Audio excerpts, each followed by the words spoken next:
Hi guys, അപ്പോൾ എല്ലാവർക്കും പുതിയൊരു വീട്ടിലേക്ക് സ്വാഗതം. അപ്പോൾ ഇന്നത്തെ വീഡിയോയിൽ ഞാൻ കണ്ട ഒരു ഏറ്റവും എക്സൈറ്റിംഗ് ആയിട്ടുള്ള പെർഫോമൻസ് കൊണ്ട് ഭയങ്കര വണ്ടർഫുള്ളായിട്ട് എനിക്ക് തോന്നിയൊരു ഏറ്റവും പുതിയ മൂവി 2024 റിലീസായ മങ്കി മാൻ എന്ന് പറയുന്നൊരു പടം. ആ പടത്തിൻ്റെ ഡീറ്റെയിൽസാണ് ഞാൻ ഇന്ന് ഷെയർ ചെയ്യാൻ പോകുന്നത്. എന്തുപോയാലും ഞാൻ ഷെയർ ചെയ്യണം. ഇത് കണ്ടപ്പോൾ തന്നെ ഞാൻ ഓർത്തു എന്തുപോയാലും ഇത് റിവ്യൂ ഇട്ടിട്ട് തന്നെ, റിവ്യൂ എന്നുള്ളതിലല്ല, ആ ഒരു പടത്തിനെ പറ്റി സംസാരിക്കണം എന്ന് എനിക്ക് തോന്നി. അതൊരു അടിപൊളി ഒരു പടമാണ്. മങ്കി മാൻ എന്നാണ് പടത്തിൻ്റെ പേര്. നമ്മുടെ 2024 ഇറങ്ങിയ ഒരു ആക്ഷൻ ത്രില്ലർ മൂവിയാണ്. ഒരു 2 മണിക്കൂർ ഒരു ലെങ്ത് വരുന്ന ഒരു പടമാണ് മങ്കി മാൻ എന്ന് പറയുന്നത്. ഇതിനകത്ത് മെയിനായിട്ട് അഭിനയിച്ചിരിക്കുന്നത് ദേവ് പട്ടേൽ എന്ന് പറയുന്നൊരു എന്താ പറയുക, നമുക്കെല്ലാവർക്കും അറിയാം. അദ്ദേഹത്തിൻ്റെ മുഖം കണ്ടാൽ തന്നെ നമുക്കെല്ലാവർക്കും ജയ് ഹോ ആ പാട്ടൊക്കെ അതിനകത്തൊക്കെ ഫേമസ് ആയ ദേവ് പട്ടേൽ. പിന്നെ നമ്മുടെ ശോഭിത ദുലിപാല, അത് പേര് പറയാൻ വെച്ചാൽ പാടാന്നേ ഉള്ളൂ. നമ്മുടെ കുറുപ്പിൽ ദുൽഖർ സൽമാൻ്റെ വൈഫായിട്ട് അഭിനയിച്ച ആൾ. അങ്ങനെ പേരുകൾ വരുന്നുണ്ട്.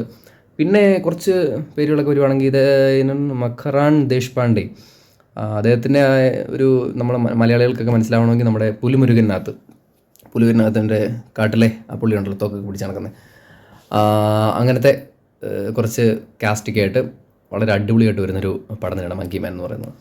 ഏതൊരു പടത്തിന് ഏതൊരു പടം നമ്മളെ എൻഗേജിങ് ആയിട്ട് കാണാൻ നമ്മളെ പ്രേരിപ്പിക്കുന്ന ഒരു കാര്യം എന്ന് പറഞ്ഞു കഴിഞ്ഞാൽ അതിൻ്റെ കഥയായിരിക്കും.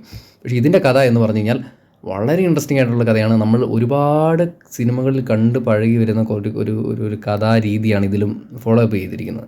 നമ്മളെല്ലാ സിനിമകളിലും കാണുന്ന പോലെ തന്നെ, അല്ലെങ്കിൽ തന്നെ ഇപ്പോൾ KGF മോഡലാണെന്ന് പറയാം, ഒരു ജോൺ വിക്ക് മോഡലാണെന്ന് പറയാം. അങ്ങനെയെല്ലാം നമുക്ക് ഈ പടത്തിനെ പറ്റി പറയാൻ പറ്റും. ഇതിൽ KGFൻ്റെ ഒക്കെ ഒരുപാട് ടച്ച് വരുന്നുണ്ട്. പിന്നെ ജോൺ വിക്കിൻ്റെ ഒരുപാട് ടച്ച് വരുന്നത്. 80% ജോൺ വിക്ക് തന്നെ പറയാം. അങ്ങനത്തെ ഒരു പടമാണിത്. ഭയങ്കര അടിപൊളിയായിട്ട് മേക്ക് ചെയ്തിരിക്കും. ഓരോ സീൻ, ഇപ്പോൾ നമ്മൾ ഒരു സീൻ പോലും സ്കിപ്പ് അടിച്ചില്ല.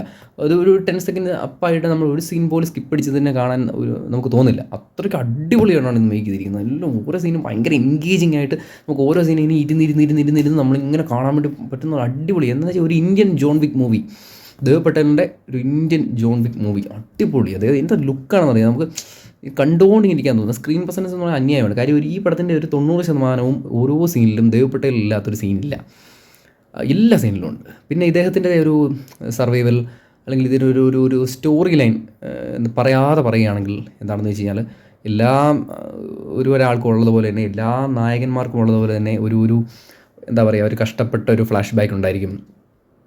പിന്നെ ആ ഫ്ലാഷ് ബാക്കിൽ നിന്ന് അദ്ദേഹം റിക്കവർ ചെയ്യാൻ എടുക്കുന്ന സമയം, അല്ലെങ്കിൽ ആ ഫ്ലാഷ് ബാക്കിൽ നിന്ന് അദ്ദേഹത്തിന് ഉണ്ടായ ആ റിവെഞ്ചിനോട് കാരണമൊക്കെ വളരെ പക്കയായിട്ടാണ് കാണിക്കുന്നത്. ആ ഒരു കാരണത്തിൻ്റെ ബാക്ക് സൈഡിൽ നിന്നുകൊണ്ട് തന്നെ ഈ സിനിമ ഒരുപാട് കാര്യങ്ങൾ ഡിസ്കസ് ചെയ്യുന്നുണ്ട്.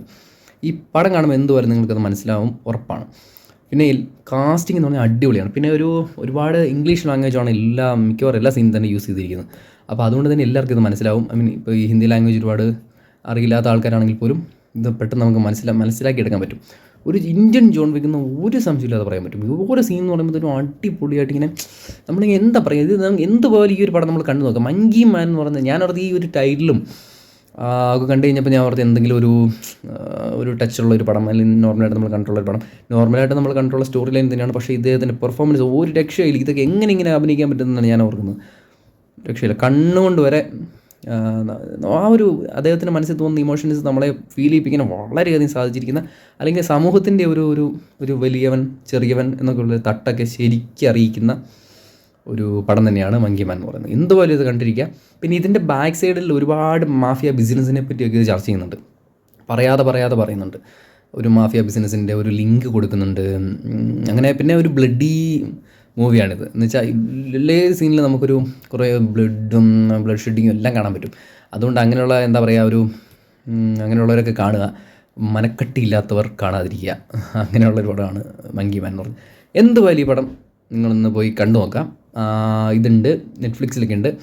മങ്കി മാൻ 2024 മങ്കി മാൻ എന്ന് കഴിഞ്ഞിട്ട് 2024 സെർച്ച് ചെയ്ത് കഴിഞ്ഞാൽ നിങ്ങൾക്ക് പടം കിട്ടും. എന്തുവരെ കണ്ടു നോക്കാം. എന്നെ ഇഷ്ടപ്പെടും, ഉറപ്പായിട്ടും ഇഷ്ടപ്പെടും. ഇതൊരു ജോൺ വിക്കാണ്, ഇന്ത്യൻ ജോൺ വിക്ക് മൂവിയാണ്. ദേവ് പട്ടേലിന് പറയാതിരിക്കാം എങ്ങനെ ഇങ്ങനെയൊക്കെ ഇതൊക്കെ ചെയ്യാൻ പറ്റുന്നു എന്നൊക്കെയാണ് ഈ തോട്ട് പ്രോസസ്സൊക്കെ എങ്ങനെ വരുന്നു എന്നുള്ളത്. ഇത് മേക്കിയാണ് ഏറ്റവും അടിപൊളി എന്ന് പറഞ്ഞു കഴിഞ്ഞാൽ ഒരു രക്ഷയില്ല. ദേവ് പട്ടേൽ തന്നെയാണ് ഇതിൻ്റെ സംവിധാനം. അതാണ് ഇതിനകത്ത് ഏറ്റവും വലിയ അടിപൊളിയായിട്ടുള്ള കാര്യം. അതിനകത്ത് ഡയറക്ഷനെ പറ്റി നമ്മളിപ്പം ഈ ഡയറക്ടർ എന്ത് നന്നായിട്ടാണ് ചെയ്തിരിക്കുന്നത് പറഞ്ഞാൽ അത് ആക്ടറിനെയാണ് ചെയ്തിരിക്കുന്നത്. അങ്ങനൊരു കാര്യമുണ്ട്. പിന്നെ അതുകൊണ്ട് ഭയങ്കര അടിപൊളിയായിട്ട് ചെയ്തിരിക്കുന്ന ഒരു അടിപൊളി കിണ്ണം കാച്ചി പടം തന്നെയാണ് മങ്കി മാൻ എന്ന് പറയുന്നത്. എന്തുപോലെ ഇത് കണ്ടു നോക്കുക. ഞാൻ ഇത്രയും പറയണമെങ്കിൽ അതിനകത്ത് എന്തെങ്കിലും ഒരു കാരണമാണെന്ന് അറിയായിരിക്കും. അപ്പോൾ എന്തുപോലും പടം പോയി കണ്ടു നോക്കുക, എല്ലാവർക്കും ഇഷ്ടപ്പെടും. എന്നിട്ട് നിങ്ങൾക്ക് ഇഷ്ടപ്പെട്ടെങ്കിൽ കമൻറ്റ് ചെയ്യുക. ഈ പടം നേരത്തെ കണ്ടിട്ടുള്ളവരാണെങ്കിലും കമൻറ്റ് ചെയ്യുക. നമ്മുടെ ചാനൽ ഇഷ്ടപ്പെട്ടെങ്കിൽ ലൈക്ക് ചെയ്യുക, സപ്പോർട്ട് ചെയ്യുക. Thank you.